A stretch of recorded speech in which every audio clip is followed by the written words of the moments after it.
ದೃಶ್ಯ ನೋಡ್ತಾ ಇದ್ದೀರಿ, ಪಾಕಿಸ್ತಾನಕ್ಕೆ ಜಿಂದಾಬಾದ್ ಹೇಳಿರುವಂಥ ದೃಶ್ಯಗಳಿವು. ಬಹಳ ಆಘಾತಕಾರಿಯಾದಂಥ ಘಟನೆ ಶಕ್ತಿ ಕೇಂದ್ರ ವಿಧಾನಸೌಧದಲ್ಲಿ ನಡೆದಿರೋದು. ಈಗ ನಮ್ಮ ಜೊತೆಗೆ ಮಾತನಾಡೋದಕ್ಕೆ ಮಾಜಿ ಮುಖ್ಯಮಂತ್ರಿ ಎಚ್ ಡಿ ಕುಮಾರಸ್ವಾಮಿ ಅವರು ಫೋನ್ ಸಂಪರ್ಕದಲ್ಲಿ. ಕುಮಾರಸ್ವಾಮಿ ಅವರ ನಮಸ್ಕಾರ. ನಮಸ್ತೆ. ನಮಸ್ತೆ. ತಮ್ಮ ಗಮನಕ್ಕೆ ಬಂತು ಅಂತ ನಾನು ಭಾವಿಸ್ತೀನಿ, ಏನು ಹೇಳ್ತೀರಿ? ಇವತ್ತು ವಿಧಾನಸೌಧದ ಸಭಾಂಗಣದಲ್ಲೇ ಮೂರನೇ ಮಡಿಯಲ್ಲಿ ಇವತ್ತು ಚುನಾವಣಾ ಫಲಿತಾಂಶದ ಹಿನ್ನೆಲೆ ಪಾಕಿಸ್ತಾನ ಜಿಂದಾಬಾದ್ ಅಂತಕ್ಕಂಥ ಒಂದು ಜಯಘೋಷ ಏನಿದೆ, ಕಾಂಗ್ರೆಸ್ ಪಕ್ಷ ಕರ್ನಾಟಕ ರಾಜ್ಯದಲ್ಲಿ ಯಾರನ್ನ ಓಲೈಸಿ ಕರ್ನಾಟಕ ರಾಜ್ಯವನ್ನ ಮೊದಲೇ ಈಗಾಗಲೇ ಒಂದು ಕಾಂಗ್ರೆಸ್ನ MP ಅವರು ದೇಶ ವಿಭಜನೆ ಆಗಬೇಕು ಅಂತ ಏನು ಹೇಳಿದ್ದಾರೆ, ಅದಕ್ಕೆ ಪೂರಕವಾಗಿ ಇವತ್ತು ಪಾಕಿಸ್ತಾನ ಜಿಂದಾಬಾದ್ ಹೇಳಿರೋದು.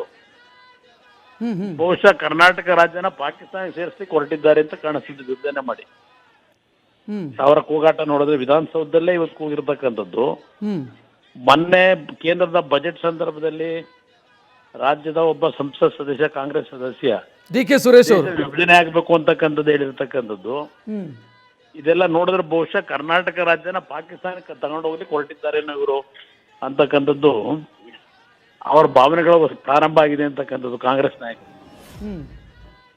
ಇವತ್ತು ವಿಧಾನಸೌಧದ ಮೂರನೇ ಮಾಡಿನಲ್ಲಿ ಇವರು ಪಾಕಿಸ್ತಾನ ಜಿಂದಾಬಾದ್ ಹೋಗಿರ್ತಕ್ಕಂಥದ್ದು. ಅಲ್ಲಿ ಎಷ್ಟು ದೇಶದ್ರೋಹಿಗಳು ಇವತ್ತು ಕರ್ನಾಟಕದಲ್ಲಿರ್ತಕ್ಕಂಥ ಕಾಂಗ್ರೆಸ್ನ ನಾಯಕರುಗಳು ಅಂತಕ್ಕಂಥದ್ದು ಸಾಬೀತು ಮಾಡ್ಕೊಂಡಿದ್ದಾರೆ. ಸರ್, ನನಗೆ ಇಲ್ಲಿ ಅರ್ಥ ಆಗದ್ದೊಂದು ವಿಚಾರ ಇದೆ. ಗೆದ್ದಿರೋದು ರಾಜ್ಯಸಭೆಗೆ ಓಕೆ, ಸೆಲೆಬ್ರೇಷನ್ ಮಾಡೋದು ಓಕೆ, ಯಾಕಂತಂದ್ರೆ ಗೆದ್ದಿರೋದಕ್ಕೊಂದು ಸಂಭ್ರಮ. ಅದಕ್ಕಂತ ನಾವು ನಮ್ಮ ಶತ್ರು ರಾಷ್ಟ್ರಕ್ಕೆ ನಾವು ಜೈಕಾರ ಅಥವಾ ಜಿಂದಾಬಾದ್ ಹೇಳ್ತೀವಿ ಅಂತಾದ್ರೆ ನಮ್ಮ ಮನಸ್ಥಿತಿದ್ದೇ ಪ್ರಾಬ್ಲಮ್ ಇರೋದು. ನನಗೆ ಏನು ಮನಸ್ಥಿತಿ ಇದು ಅಂತ ಅವರಲ್ಲಿ ಇರ್ತಕ್ಕಂಥ ಹೆಚ್ಚಿನ ಮನಸ್ಥಿತಿ ಇವತ್ತು ಇತ್ತೀಚೆಗೆ ಪ್ರತಿಯೊಂದಕ್ಕೂ ಒಂದು ಸಮಾಜವನ್ನ ಓಲೈಸ್ತಕ್ಕಂಥದ್ದು ಪ್ರತಿದಿನ ನಡೀತಾ ಇದೆ. ಹೆಚ್ಚಿನ ಅನುದಾನಗಳನ್ನು ಕೊಡ್ತೀನಿ ಅಂತಕ್ಕಂಥದ್ದು ಇವತ್ತು ಈ ರೀತಿ ಒಂದು ಸಮಾಜ ಓಲೈಸಲಿಕ್ಕೆ ಇವತ್ತು ಸಿದ್ದರಾಮಯ್ಯ ನಾಯಕತ್ವದಲ್ಲಿ ಏನು ಹೊರಟಿದ್ದಾರೆ. ಇವತ್ತು ಅವರ ಒಂದು ನಡವಳಿಕೆಗಳನ್ನು ನೋಡಿದಾಗ, ಸಿದ್ದರಾಮಯ್ಯ ನಡವಳಿಕೆ ಮತ್ತು ಅಲ್ಲಿರ್ತಕ್ಕಂಥ ಕೆಲವರು ನಡವಳಿಕೆ ನೋಡಿದಾಗ ಕರ್ನಾಟಕ ರಾಜ್ಯವನ್ನ ಪಾಕಿಸ್ತಾನ ಮಾಡ್ತಕ್ಕಂಥದ್ದು ಅವರ ಮುಂದಿನ ಗುರಿ ಇಟ್ಕೊಂಡಿದ್ದಾರೆ ಅಂತಕ್ಕಂಥದ್ದು ನನ್ನ ಭಾವನೆ.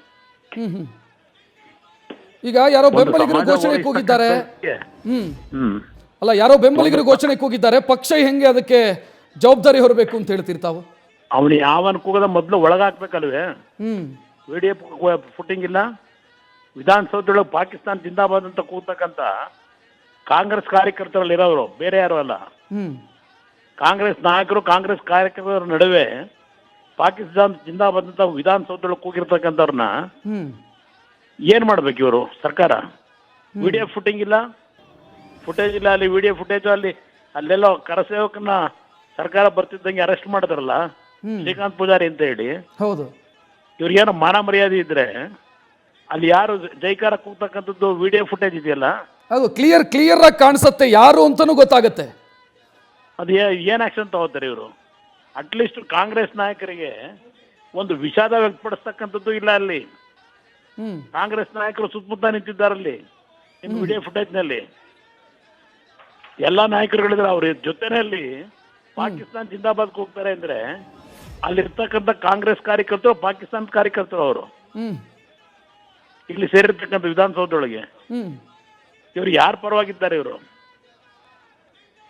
ಕುಮಾರಸ್ವಾಮಿ ಅವರು, ಒಂದು ಪ್ರಶ್ನೆ ನನಗೆ ಇಲ್ಲಿ ತನಕ ಅದಕ್ಕೆ ಉತ್ತರ ಸಿಗ್ತಾ ಇಲ್ಲ. ಈಗ ಇದು ಉದ್ದೇಶಪೂರ್ವಕನ ಅಂತ ಅನ್ಸುತ್ತೆ. ಯಾಕಂತಂದ್ರೆ ಒಂದಕ್ಕೊಂದು ಸಂಬಂಧ, ಸೂತ್ರ ಸಂಬಂಧ ಇಲ್ಲ. ಗೆದ್ದಿದ್ದಕ್ಕೆ ಪಾಕಿಸ್ತಾನಕ್ಕೆ ಜಿಂದಾಬಾದ್ ಯಾಕೆ? ಪಾಕಿಸ್ತಾನಕ್ಕೂ ಈ ಗೆಲುವಿಗೆ ಏನ್ ಸಂಬಂಧ?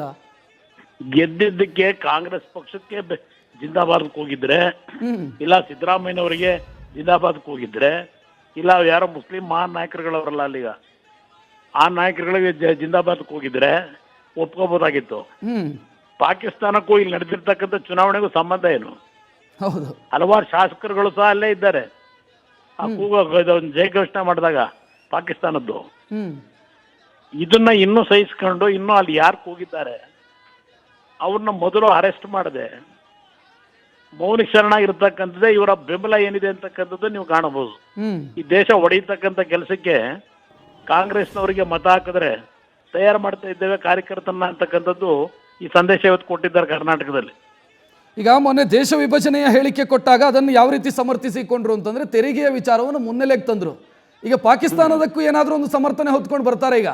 ನೋಡೋಣ ಏನು ಸಮರ್ಥನೆ ಕೊಡ್ತಾರೆ ನೋಡೋಣ ಅಂತ. ಈಗ ಏನು ಸಮರ್ಥನೆ ಕೊಡ್ತಾರೆ ನೋಡೋಣ. ನಾವು ಹಿಂದೂಸ್ತಾನಿ ಅಂತಕ್ಕಂಥದ್ದು ಪಾಪ ಯಾರೋ ಬೇಳದ್ ಕೇಳಿದ್ದೀನಿ. ಇದಕ್ಕೇನು ಹೇಳ್ತಾರೆ ನೋಡಂತ ಉತ್ತರನ. ಅಲ್ಲ, ಸ್ವಾತಂತ್ರ್ಯ ತಂದು ಕೊಟ್ಟಿದ್ದು ನಾವೇ ಅಂತ ಹೇಳ್ತಾರೆ ಇವರು. ಅದಕ್ಕೆ ಹೇಳಿದ್ ನಾನು, ಇವರು ಸ್ವಾತಂತ್ರ್ಯ ತಂದಂತ ಅವತ್ತಿನ ಕಾಂಗ್ರೆಸ್ ಸಂಘಟನೆ ಬೇರೆ, ಈಗಿರ್ತಕ್ಕಂಥ ಕಾಂಗ್ರೆಸ್ ಇದೆ. ಇವ್ರು ಯಾರು, ಇವರು ಸ್ವಾತಂತ್ರ್ಯದಲ್ಲಿ ಹುಟ್ಟಿದ್ರ ಇವರು? ಈಗಿರ್ತಕ್ಕಂಥ ಕರ್ನಾಟಕ ರಾಜ್ಯ ಇರ್ತಕ್ಕಂಥ ಕಾಂಗ್ರೆಸ್ ನಾಯಕರು ಸ್ವಾತಂತ್ರ್ಯ ಹೋರಾಟ ಸಂದರ್ಭದಲ್ಲಿ ಹುಟ್ಟಿದ್ರ? ನಾವೇ ಕಾಂಗ್ರೆಸ್ನವರೇ ಸ್ವಾತಂತ್ರ್ಯ ತಂದವರು ಅಂತ ಏನ್ ಹೇಳ್ತಾರೆ. ಇವ್ರು ಯಾರು ಹುಟ್ಟೇ ಇರಲಿಲ್ಲ. ಸ್ವಾತಂತ್ರ್ಯಕ್ಕೆ ಹೋರಾಟ ಮಾಡಿದ ಕಾಂಗ್ರೆಸ್ಸೇ ಬೇರೆ. ಇದು ಹಲವಾರು ರೀತಿಯಲ್ಲಿ ಬೇರೆ ಬೇರೆಯವ್ರಿಗೆ ಸೇರೋದು ಒಂದೇ ಅಲ್ಲ, ಒರಿಜಿನಲ್ ಕಾಂಗ್ರೆಸ್ ಅಲ್ಲ ಇದು. ಈಗಿರ್ತಕ್ಕಂಥದ್ದು ದೇಶದಲ್ಲಿ ಡೂಪ್ಲಿಕೇಟ್ ಕಾಂಗ್ರೆಸ್ ಇದು. ಅದರಿಂದ ಇವರಿಗೆ ನಾವು ದೇಶಕ್ಕೆ ಸ್ವಾತಂತ್ರ್ಯ ತಂದು ಕೊಟ್ಟಿರ್ತಕ್ಕಂಥ ಪಕ್ಷ ಅಂತಕ್ಕಂಥ ಹೇಳ್ತಕ್ಕಂಥ ನೈತಿಕತೆ ಇವ್ರು ಯಾವುದೋ ಉಳಿಸ್ಕೊಂಡೇ ಇಲ್ಲ ಇವರು. ಕುಮಾರಸ್ವಾಮಿ ಅವರು, ಈಗ ವಿಪಕ್ಷಗಳಾಗಿ ನೀವು ಮೈತ್ರಿ ಪಕ್ಷಗಳು ಏನ್ ಮಾಡ್ತೀರಿ ಈ ವಿಚಾರಕ್ಕೆ ಸಂಬಂಧಿಸಿ? ಜಾತ್ಯತೀತ ಅಂತ ಏನ್ ಹೇಳ್ತಾರೆ, ನಮ್ಮ ಪಕ್ಷ ಜಾತ್ಯತೀತ, ಎಲ್ಲರನ್ನು ಸಮಾನವಾಗಿ ಕಾಣ್ತೀವಿ ಅಂತಾರಲ್ಲ. ಇವರು ಯಾರ್ಯಾರನ್ನ ಓಲೈಸ್ತಾ ಇದ್ದಾರೆ? ಜಾತ್ಯತೀತವಾಗಿರ್ತಕ್ಕಂಥವ್ರು ಯಾರನ್ನ ಓಲೈಸ್ತಾ ಇದ್ದಾರೆ? ಇದು ಓಲೈಕೆಯ ಪರಮಾವಧಿ, ಅದರ ಪರಿಣಾಮ ಇದು. ಅದ್ರಲ್ಲಿ ಸಂಶಯನೇ ಇಲ್ಲ. ಇದು ಮುಂದೆ ರಾಜ್ಯ ಯಾವ ಪರಿಸ್ಥಿತಿ ತಗೊಂಡೋಗ್ತಾರೆ ಅಂತಕ್ಕಂಥ ಒಂದು ಸಂದೇಶ ಇವತ್ತು ಕೊಟ್ಕೊಂಡಿದ್ದಾರೆ. ಇವತ್ತು ಪಾಕಿಸ್ತಾನಕ್ಕೆ ಜಯಘೋಷಣೆ ಮಾಡಿ. ಎಸ್ ಧನ್ಯವಾದ ಕುಮಾರಸ್ವಾಮಿ ಅವರು ನ್ಯೂಸ್ ಫಸ್ಟ್ ಜೊತೆಗೆ ಮಾತನಾಡಿದ್ದಕ್ಕೆ. ನ್ಯೂಸ್ ಫಸ್ಟ್ ನಿರ್ಭೀತಿಯಿಂದ ನಿಮ್ಮ ಪರವಾಗಿ.